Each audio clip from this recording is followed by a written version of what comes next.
எல்லாருக்கும் வணக்கம். குறை சொல்கிறத 2 வகையாக பிரிக்கலாம்.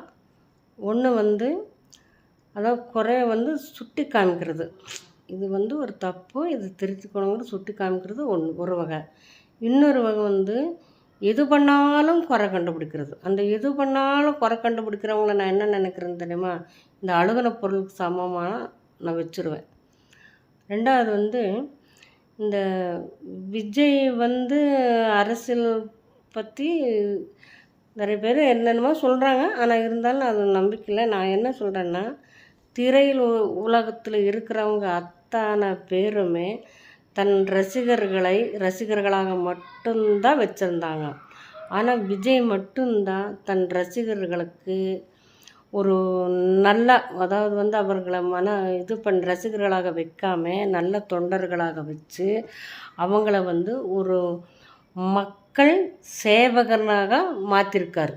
மக்கள் சேவகனாக மாற்றி மக்களுக்கு போய் என்ன செய்யணுங்கிற மாதிரி அவரை ஒரு இதாக விஜய் மட்டும்தான் செஞ்சுருக்கிறார். தன்னை உயர்த்தினவங்களுக்கு நான் ஒரு வாழ்க்கை கொடுக்கணும்னு சொல்லி செஞ்சார் விஜய் மட்டும்தான். வேறு எந்த திரையுலகத்துலேருந்து யாருமே அந்த மாதிரி வரல. அதுவே ஒரு பெரிய விஷயம். அது வாழ்க்கையில் ஒரு பெரிய விஷயம் ஆச்சுங்களா. விஜயை மக்கள் நம்புகிறாங்க, மக்கள் விஜயை நம்புகிறாங்க. ஆனால் இப்போ வர அந்த மூத்த அரசியல்வாதிகள், விமர்சகர்கள் இவங்கெல்லாம் குறை சொன்னால் குறை சொல்லிகிட்டே தான் இருக்கணும், வேற ஒன்றும் பண்ண முடியாது.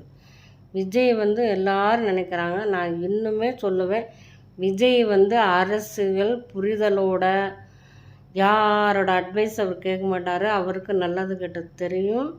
அரசியல் என்ன எவ்வளோ பெரிய பொறுப்பில் வர்றாங்கன்னு விளையாட்டுத்தனமாக வருவாங்க. எல்லாம் தெரிஞ்சுதான் விஜய் அரசியலுக்கு வந்திருக்காருங்கிறது என்ன நல்லா ஆணித்தரமாக நான் சொல்லுவேன். யாரும் பாடம் எடுக்க வேண்டியதில்லை. விஜய்னை 10 பேருக்கு பாடம் எடுப்பாருங்க. நீங்கள் என்னமோ நினச்சிட்டீங்க எல்லாருமே. விஜய் அந்த அளவுக்கு ஒரு திறமைசாலி. அப்படி இருக்கிறது எனக்கு விளையாட்டுத்தனம் அரசியல் வர்றதுக்கு. அவங்க எல்லாம் ஆராய்ந்து அலசி எல்லாம் பண்ணி தான் விஜய்க்கு அரசியலுக்கு வந்திருக்காரு. ஒன்றும் புரியாமலாம் அரசியலுக்கு வரல. அது இந்த பத்திரிக்கையாளர்களுக்கு, இந்த விமர்சகர்களுக்கு தான் அதெல்லாம் தெரிய மாட்டேங்குது. என்னமோ வந்துட்டாங்கன்னு சொல்லிகிட்டே இருக்கிறாங்களே தவிர அவங்களுக்கு தான் தெரியல. விஜய் சரியான தைரியசாலி. இன்னும் எந்த திரையுலகத்தில் இருக்கிறவங்களுக்கு இந்த தைரியம் வராதுன்னு நான் சொல்லுவேன், கண்டிப்பாக சொல்லுவேன். சரி, எல்லாருக்கும் வணக்கம்.